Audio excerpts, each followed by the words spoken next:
अरे अरे अरे अरे काहे मारत बाड़ा रंगीला? अरे रंगीला, अरे मत मारा रंगीला, बस करा। अरे अरे अरे बस करा मार बाप, अब फिर से इंग्लिश ना बोलब। तहार क्रिया।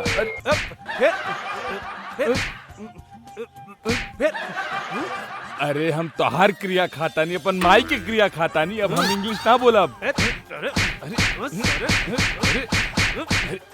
Sorry sorry. फिर बोले तू लड़की के सामने अंग्रेज के औलाद बनेला? तोहरा पता नहीं के इंग्लिश में हमारा हाथ खाली बा। अरे आई एम सो सॉरी हमार भाई, सो सॉरी। फिर इंग्लिश बोले। अरे अरे गलती हो गई हमार बाप, गलती हो गई, माफ कर दे। गोड़ पकड़। हाँ, पकड़ लेनी।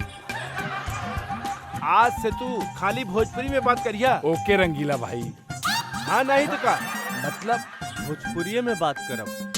हाँ ठीक बा। Hi guys.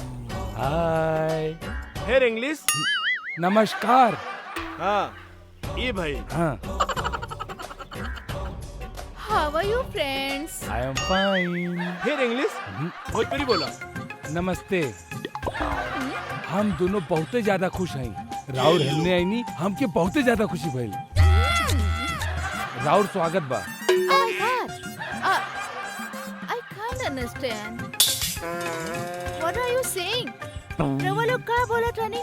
हमके कुछ समझ में नहीं खावा। हम आपके समझौता नहीं। सवेरे सवेरे धार्मिक के सीरियल देख ले बा। हाँ? यही खातिर एकरे मुंह से शुद्ध भोजपुरी निकल रहा बा। Oh really? नो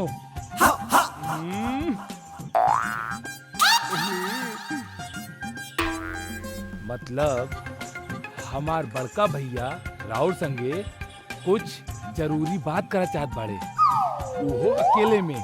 जी इस सही कह रहा बा। बाकी का कहा तरन? हमके कुछ समझ में नहीं खावत। आई से माय फ्रेंड, कल्लू। ओह नो, हमार दोस्त राउर संगे कुछ बात करा चाहत बाड़े, तो कृपा करके राउर दोनों एकांत की तरफ प्रस्थान करा। Oh my God. रवा लोग का बोला तानी?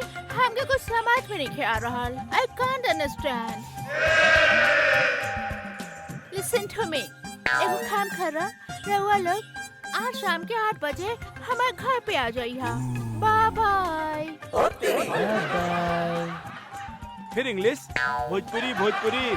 भाई कहनी ना भोजपुरी में बात। अच्छा लगल? आजकल के पढ़ल लिखल लइकन के ई भोजपुरी नहीं ठेठ भोजपुरी लागी। अरे संस्कृत में ना भोजपुरी में बात करत रहनी। का बोल के गैल बिया? वो खूबसूरत लड़की ई बोल के गल बिया कि शाम 5 बजे मंदिर पे मिले आइया। साझे 5 बजे। हाँ तो चला, चले के तैयारी करा। चला चला।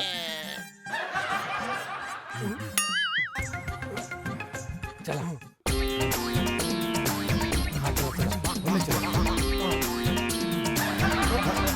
वो जाएगा। हाँ, उस तरफ जाएगा यार। अरे हाँ। होने, वो आ रही। हाँ, चला। अरे जल्दी चला, 5 बजे वाला बात।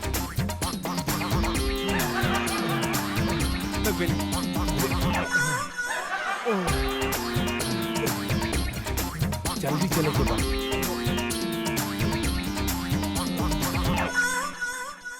ए रंगीला, देख लिया? अरे तू देख लिहा, हमरा से प्यार करेली, हमरा से। अरे तोके का मालूम बा, आउते हम ही क्या लव यू बोली हूँ। अरे तोहरा नइखे मालूम, वो हमके बोली हमके। अरे जब जात रहनी तो ओकरा आँख में हम अपन खातिर प्यार देखनी। अरे नहीं, हमरा से प्यार करेली, हमरा से। हम हीरो हैं, हैंडसम। अरे अगर वो आज हमके आई लव यू ना बोलस तो हम अपन नाम बदल ले। अरे यार आज हम अपन कपड़ा फाड़ दे। अरे अरे हाउ देखा, आ गई लू।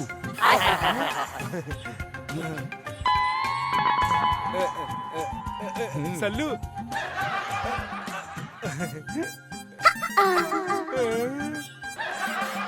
Hi guys.